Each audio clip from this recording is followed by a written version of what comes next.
మార్కెట్లో ఇన్వెస్ట్ చేసి మీ డబ్బులు డబుల్ చేసుకోవాలనుకుంటున్నారా? సుందరరామిరెడ్డి గారి లైవ్ సెమినార్ కి అటెండ్ అవ్వండి. నమస్తే సార్. నమస్తే అమ్మా. సార్, ట్రంప్ తీసుకునే నిర్ణయాలు ఇల్లీగల్ ఇమిగ్రెంట్స్కే కాకుండా నాన్ సిటిజన్షిప్స్ ఎవరైతే ఉంటారో వాళ్ళకు కూడా చాలా ప్రభావం చూపిస్తుంది అనుకోవాలి. రీసెంట్గా చూసుకుంటే మిసోరీ లా మేకర్స్ ఒక బిల్ తీసుకొచ్చింది. అక్కడ ఎలాంటి ప్రాపర్టీస్ నాన్ సిటిజన్స్ ఎవరైతే ఉన్నారో ఎలాంటి ప్రాపర్టీస్ కొనడానికి లేదు అని చెప్పేసి ఒకసారి దాని గురించి మాట్లాడండి. ట్రంప్ తీసుకున్న నిర్ణయాలు ఒక రకంగా మొత్తం ప్రపంచానంతా ప్రభావితం చేశాయని చెప్పడానికి ఏమాత్రం కూడా వెనకడాల్సిన అవసరం లేదు. ముఖ్యంగా యూరోపియన్ కంట్రీస్ కూడా జాగ్రత్త పడుతున్నాయి. తొందరలోనే బిల్ పాస్ చేసే ప్రయత్నాలు జరుగుతున్నాయి. ఈవెన్ మీరు లండన్లో కూడా, ఇంగ్లాండ్లో కూడా కొత్త చట్టాలు తీసుకొచ్చే ఆలోచనలో ఉన్నారు. అంటే వీలైనంత వరకు భారతీయుల్ని లేదా ఇతర దేశాల వాళ్ళని తమ దేశం లోపల ఆధిపత్యం చెలాయించే ప్రయత్నం కానీ, తమ దేశంలో ఇక్కడి వాళ్ళుగా మారిపోవడానికి, ఇక్కడ రెసిడెంట్స్గా మారిపోవడానికి కానీ అవకాశాలు ఎక్కువ కల్పించడం వల్ల తమ దేశస్తులు బలహీనపడతారేమో అనేది భయం. ఇప్పుడు ట్రంప్ తీసుకున్న నిర్ణయాలే ఇతర దేశాల్లో కూడా అడుగుతారు. రేపు పొద్దున ఎలక్షన్స్ వస్తే నెక్స్ట్ ఎలక్షన్లో మీరు ఎందుకు మాకు అవకాశాలు కల్పించాలి కానీ ఇతరులకు ఎందుకు అవకాశాలు కల్పిస్తున్నారు? ఫస్ట్ ప్రయారిటీ మాకు ఉండాలి. మాకు ఉద్యోగాలు దొరికిన తర్వాతనే ఎవరికైనా ఉద్యోగాలు ఇవ్వాలి. మాకు అవకాశాలు దొరికిన తర్వాతనే ఎవరికైనా అవకాశాలు దొరకాలనేది డిమాండ్ స్టార్ట్ అవుతున్నాయి. అంటే ప్రజల నుంచి ఆ డిమాండ్ వస్తున్నట్టుగా ఆల్రెడీ గ్రహించినటువంటి నేతలు ఏం చేస్తున్నారంటే ముందు జాగ్రత్త పడుతున్నారు. ఎప్పుడు ఎలక్షన్ వచ్చేదాకా ఎందుకు, అసలు ముందు నుంచే మనం తీసుకుంటే దానికి తగినటువంటి తీసుకుంటే అప్పుడు ఈ ప్రశ్న వాళ్ళు అడగరు కదా. మనం ఎలక్షన్లో అడ్వాంటేజ్ తీసుకుని చెప్పడానికి అవకాశం ఉంటుందని చెప్పి చాలా దేశాలు ప్రయత్నం చేస్తున్నాయి.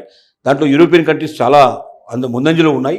దాంతోపాటుగా ఇప్పుడు ముసోరిలో ఏదైతే జరిగిందో వాడు తీసుకున్న డెసిషన్ ఏదైతుందో వాళ్ళు ఏం చెప్పారంటే ల్యాండ్స్ ఇక్కడ ఉండేటి వాళ్ళు ఎవరు కూడా మా దగ్గర ఉన్న ల్యాండ్స్ని వేరే దేశస్తులు వచ్చి, ముఖ్యంగా భారతీయులు కానీ ఇతరులు కానీ వచ్చి దానికి యజమానులుగా మారిపోవడానికి వీలు లేనికుండా చట్టం తీసుకొచ్చింది. ఈ చట్టం తీసుకురావడంలో ఏమైందంటే మనం అక్కడ ల్యాండ్స్ కొనడం కానీ లేదా ల్యాండ్స్ అమ్మడం కానీ యజమానులుగా మారడానికి కానీ అవకాశం లేకుండా ఆపేశారు. అంటే ఒక ఇండియన్స్నే కాదు, అదర్ కంట్రీస్ నుంచి వచ్చిన వాళ్ళు ఎవరిని కూడా లేకుండా వాళ్ళు ఆపే ప్రయత్నం చేశారు. ఎక్కువగా ఇండియన్సే చొచ్చుకుపోయే మనస్తత్వం ఉంటుంది కాబట్టి ఎక్కువ బలయ్యే వాళ్ళు ఇండియన్స్ బలి అవుతున్నారు. అసలు మన ఇండియాలో కూడా కాశ్మీర్లో ఒకప్పుడు, అంటే ఇప్పుడు కేంద్రపాలిత ప్రాంతం కాకుండా ఉన్నప్పుడు కాశ్మీర్లో ల్యాండ్స్ బయట వాళ్ళు కొనడానికి వీల్లేదు. బయట వాళ్ళు అంటే ఇండియన్సే కొనడానికి వీల్లేదు. ఓన్లీ కాశ్మీర్లో పుట్టిన వాళ్ళు, కాశ్మీర్లో ఉన్నవాళ్ళు, కాశ్మీరియన్స్ అయినప్పుడు ఆ కాశ్మీర్ పౌరుడుగా ఉన్నవాడు మాత్రమే అక్కడ ల్యాండ్ కొనాల్సిన అవకాశం ఉండేది. వేరే వాడు కొనడానికి అవకాశం లేకుండా దానివల్ల ఏమైందంటే ఏళ్ల తరబడి ఎప్పుడో 1947లో మనకు స్వాతంత్రం వచ్చిన తర్వాత 51లో మనం మామూలుగా స్వతంత్రం అయిపోయి రిపబ్లికన్ కంట్రీగా మనం అవతరించిన తర్వాత కూడా కాశ్మీర్ లోపల ల్యాండ్స్ బయట వాళ్ళు కొనడానికి అవకాశం లేకపోవడం వల్ల అవి పాడుబడిపోయి ఎవడూ ఉపయోగించకుండా చాలా ఏళ్ల పాటు, దశాబ్దాల పాటు అక్కడ అభివృద్ధి అనేది లేదు.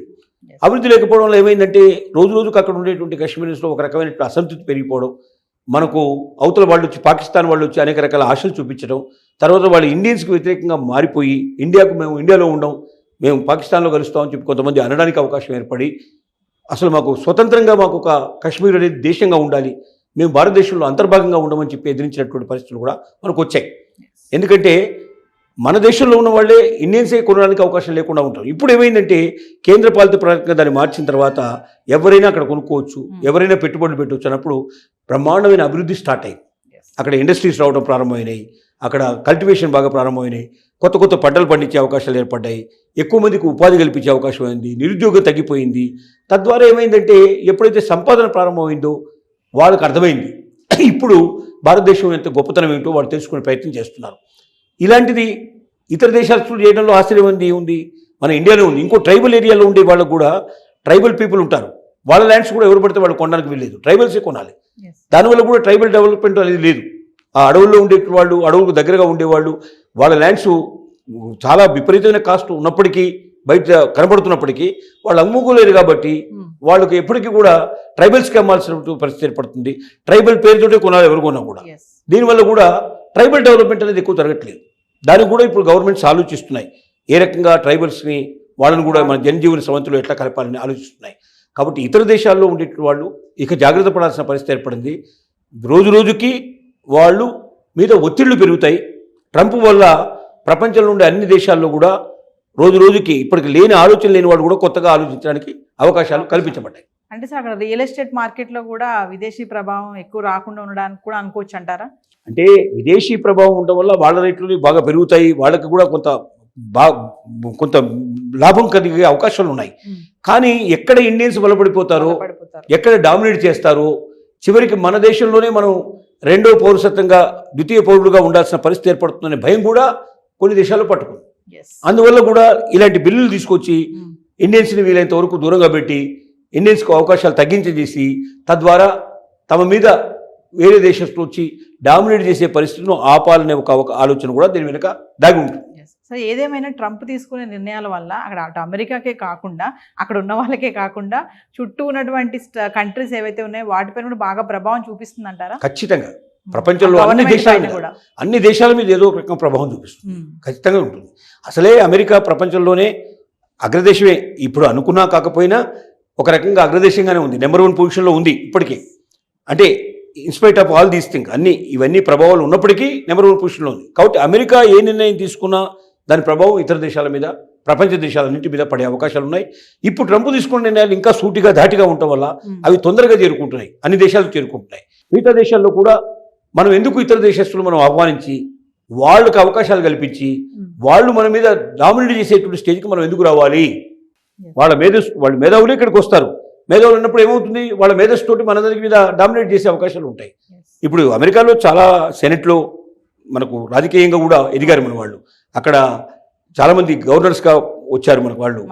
మన అమెరికా ప్రెసిడెంట్షిప్ కూడా వాళ్ళు పోటీ చేసేటువంటి పరిస్థితికి మన దగ్గర నుంచి వెళ్ళిన వాళ్ళు, వలసపోయి అక్కడ స్థిరపడ్డట్టు వాళ్ళు, ఇండియన్ ఆరిజిన్స్ అంటే ఇండియన్ మూలాలు ఉండేటువంటి వాళ్ళు ప్రెసిడెంట్ కూడా పోటీ చేసేటువంటి పరిస్థితి ఏర్పడింది.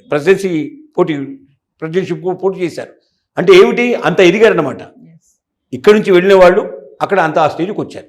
వేరే స్టేట్స్ వాళ్ళు ట్రంప్ యొక్క నిర్ణయాన్ని ఫాలో అవడానికి కారణాలు ఏమైనా ఉంటాయంటారా సార్? కారణాలంటే ట్రంప్ ఏం చేశాడంటే గతంలో లేని కొత్త ఆలోచనలు కలిగించాడు. ఏం ఆలోచన కలిగించాడు? వలసవాదులు అంటే ఇతర దేశాల నుంచి మన దేశానికి వచ్చే వలస దేశస్తులు ఎవరుతున్నారో ఈ వలసవాదులు ఇక్కడ స్థిరపడుతున్నారు, వాళ్ళ మేధస్సుతోటి ఇక్కడ ఆస్తులు సంపాదించుకుంటున్నారు, పదవులు సంపాదించుకుంటున్నారు, చివరికి రాజకీయాల్లో కూడా ప్రవేశిస్తున్నారు, చివరికి మనల్ని డామినేట్ చేసే స్థితికి వస్తారేమో, చివరికి మనమే ద్వితీయ పౌరులుగా ఉంటారేమో అనేటువంటి భావానికి ఒక ఆలోచన కలిగింపజేశాడు. ఆ ఆలోచనలు ఎప్పుడైతే వచ్చాయో వీళ్ళలో కూడా భయాలు ప్రారంభమైనాయి.